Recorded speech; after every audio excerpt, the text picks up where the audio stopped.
says, why is oil starting to rise again? You can see $100 XRP by October. Again, I'm highly confident. The only thing, well, we saw, Fed Jerome Powell hold rates. They're not going to move. They're not going to move until they absolutely have to. We don't have inflation here in the U.S. We have actual GDP growth, more growth than it showed it was supposed to be or was predicted for Q2. So they're looking at it like we have a healthy economy. And honestly, where rates are at right now is where they should be. If you have a growing economy, you should be able to support somewhere between a 5 and 6% interest rate. But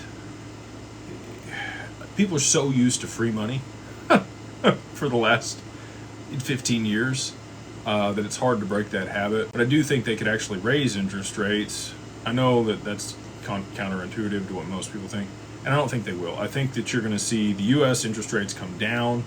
I think you're going to see a big fall in the stock market when the reverse carry trade unwinds, and they're going to aggressively lower rates at the same time as Japan's raising rates. And the only way that you're going to be able to save the treasury market when they do that is to, they've already passed stablecoin regulation. So all of those treasuries that people in Japan, $1.6 trillion worth of treasuries, will flow onto the market to chase yields in Japan, which is great for their economy. They haven't had that in 30 years.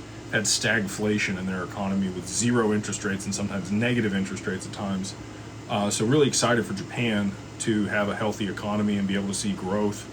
And their people there investing in their own bonds, which has been bought back by the Bank of Japan over and over and over again. They levered themselves up and printed yen to be able to do it because nobody else wants them because they're not paying any interest.